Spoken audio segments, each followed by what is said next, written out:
Hello, and welcome to It Came from the Unknowns, a weekly sci-fi, horror, short story podcast featuring new, upcoming, or unheard of authors, hosted and narrated by yours truly, Ryan Barella. Thank you for joining me on this journey into the unknown. Welcome to episode 3. Well, things are starting to pick up around here. I'm getting a lot more story submissions, and I'm really loving a lot of the stories that I'm seeing. So keep those submissions coming. Let's get your story out there. We're also getting some subscribers on Patreon, as well as all the different platforms. Big thank you to all of you. We can't do this without you. We're going to start offering monthly sponsorship spots. So for $15 a month, you can get your name, your business, whatever it is you're trying to promote, mentioned here on our podcast for the entire month that you sign up for. Now on to the good stuff. Today's story is called The Watcher by Vincent Kocznur, narrated by yours truly, Ryan Barella.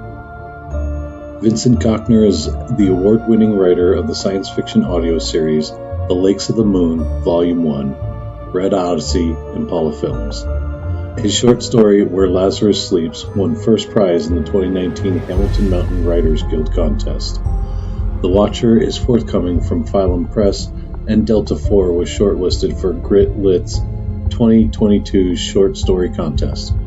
He is currently in the Quarry Trenches, pitching his surrealist urban fantasy novel, Steeltown Dreaming, to literary agents. You can find more of his work at vincentkocznur.com. If you do like what you hear and you'd like to support us, feel free to check out our Patreon over at patreon.com/itcamefromtheunknowns.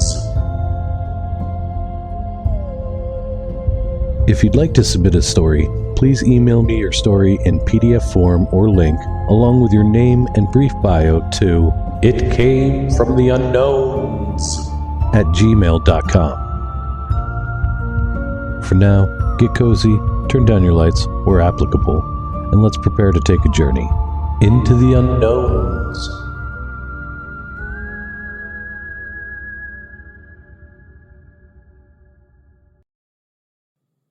The Watcher by Vincent Kocznur. It was my turn to change Gregory's coat. We traipsed through the sea of winter wheat, and it was a bright, clear day, hot and muggy, like a bowl of tomato soup. Carrying Gregory's new coat made it all the hotter for me, but I was used to it. It took Mom and Nana all of last week to put it together, get all the feathers just right. Black within black, with some shades of blue. It was brand spanking new, and I thought it looked real good on Gregory. Better than the last one, certainly. We heard crows cawing overhead, and one of them actually had a gardener snake in its talons. We thought that was funny. "You gonna ask Gregory?" Hannah said. "I suppose I should," I said. Up ahead, standing 7 feet high, was Gregory, the family scarecrow. Our great-great-grandfather planted him here when he first bought the farm with our great-great-grandmother. They named him Gregory, and he had been good to the Warrens ever since. Every harvest we changed Gregory's coat made of feathers because it brought us good luck.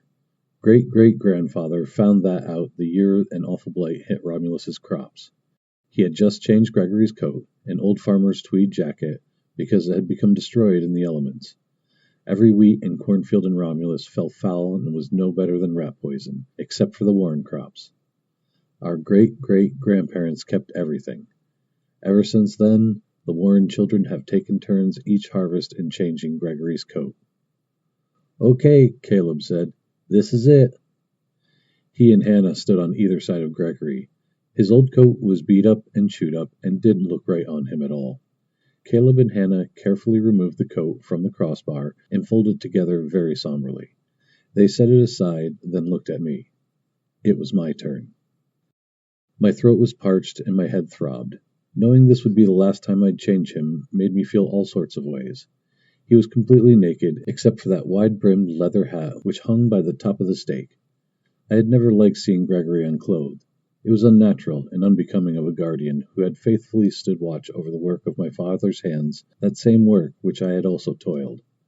My heart's persistent tugging turned my face away from the farm and wheat fields and towards those wondrous new world I had read about in so many books and magazines. I had wanted the university. I had wanted to see the city, smell that city air, and breathe in that city nightlife I had seen so often on television. Go on, Hannah said. Dress 'em. I looked at her and smiled. I held Gregory's coat in my hands as if it were the golden garments of kings. Carefully, so very carefully, I wrapped it about the crossbar so that it was nice and even. Then I made sure the hem dropped all the way down to the stake and tied it off. I straightened Gregory's hat so that it rested more naturally on the stake. Nothing was under that hat, and I had always imagined a weather face with weary eyes and a long gray beard given his age. Aren't you going to ask him? Hannah said. I took my hat off and looked up at Gregory, whose new coat flapped in the warm summer breeze. Gregory, I said, shy as if I were a child addressing my father when I had done something wrong. If it's all right with you, I'd like to go on to the university, become a writer. I'd like to be published. Would that be all right with you? His wide-brimmed hat appeared to us to dip downward, as if he had nodded. Caleb and Hannah whooped and hollered and pat me on the back, and I stood there silent and happy. I was overcome with emotion at Gregory allowing me to live out my dream. I nodded back, put my hat on, and told him thank you. You going to write about the farm? Hannah said. Hope to, I said. After I graduate, I'll go to New York, find an agent, and publish my stories in the New Yorker. Think they'll print stories about our farm? They might, I said. And if they don't, there are plenty other literary magazines that will. I'll get my start in Steeltown, print some stories in the university paper, and maybe send a short novel to a publisher. Show them that I can really do it. Then I'll take all my stories to New York. Yes, sir, I'll take them to New York and walk in the footsteps of giants who have gone on before me. I'll plant my feet in New York sidewalks like our family planted theirs in this soil. In the city, they have apartments bigger than barns, richer than Solomon.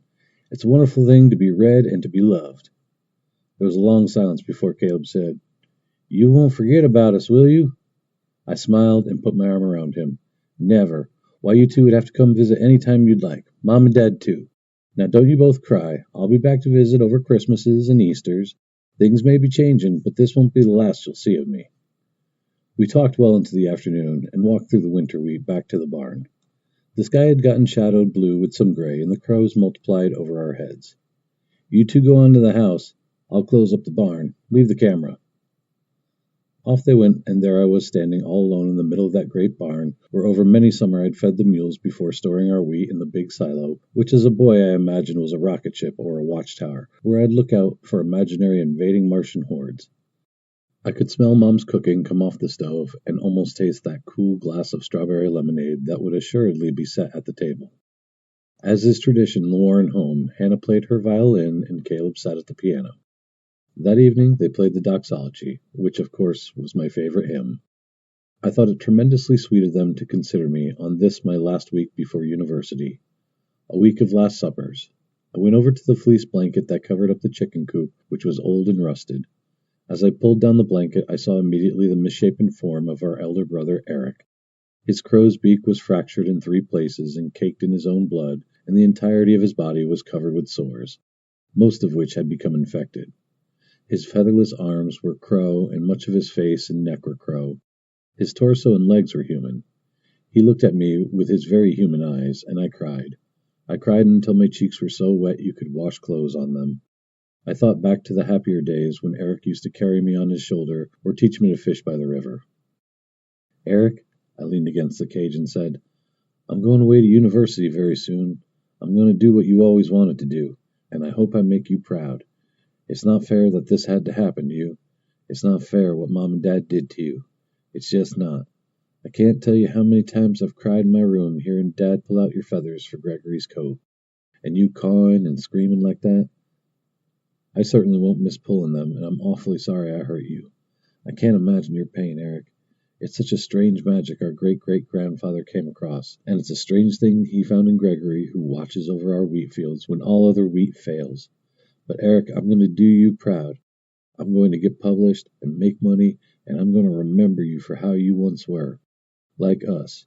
For as long as there will be firstborn Warrens crossed with crows for Gregory's coat, I'll remember them all, and I'll immortalize them in poems and novels. People will read about them 100 years after we're all gone, when a new set of Warrens will drape new coats over Gregory's shoulders. My brother twitched and cawed and clapped his mutilated featherless wings together and squirmed around in that small cage as if worms had gotten underneath his skin and itched him. Never had I seen such sadness, such pain, as when I saw Eric. I snapped a photo of my brother as he crouched there and looked at me, his dark blue eyes like spears through my heart, yet it was his pierced side from which the water flowed. I told him I'd always be grateful. Well, I've said about as much as I can say. Goodbye, Eric. I'll miss you. That evening I had said goodnight to Mom and Dad and Hannah and Caleb. I stayed up in my room, writing on my grandmother's typewriter, the one she used to type a letter to my grandfather congratulating him for the privilege of marrying her. The sun had nearly set, and I still could see an unusually large murder of crows hovering over Gregory. Their harvest was very near, and it seemed bittersweet to me that this was my last time watching them gather. Gregory sent out his legions of crows to the surrounding farms to subjugate their fields, devour their wheat, bring back eyeballs and kidneys, tongues and livers, lips, teeth, shin bones, and shards of skull from farmers who have yet to learn the plain and simple fact that the Warrens grow the only wheat Romulus will ever need. I slept like a baby that night, and I dreamed of my bus ticket, and I dreamed of boarding the bus, and dreams of stories on my grandmother's typewriter, fields of stories, like winter wheat. The end.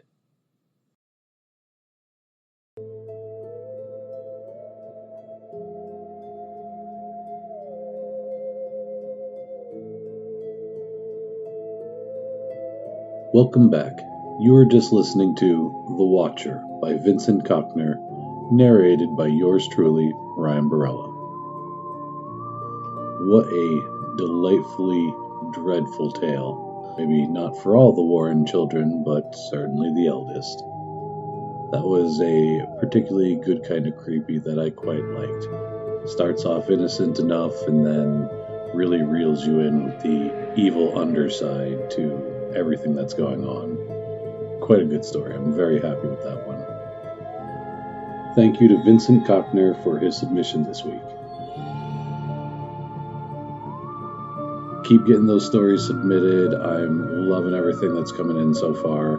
I'm really looking forward to reading more and bringing more new stories and new authors to everyone out there listening.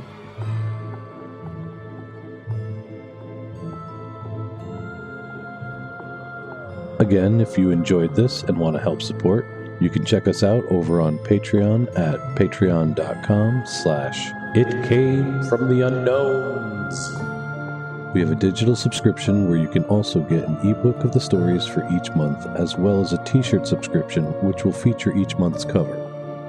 It's a great way to look fashionable and support upcoming authors.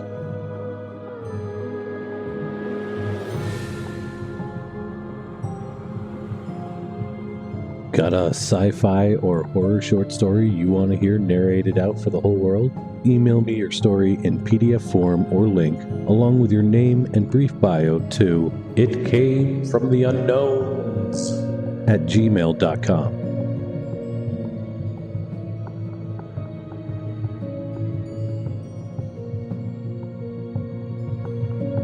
Thank you again for taking the time to check out It Came From The Unknowns, a weekly sci-fi horror short story podcast featuring new, upcoming, or unheard of authors, hosted and narrated by yours truly, Ryan Barella. I'll leave you now with one of my favorite lines. It goes, "Let us say then that my listeners are an uncommon herd." Stay weird, everyone.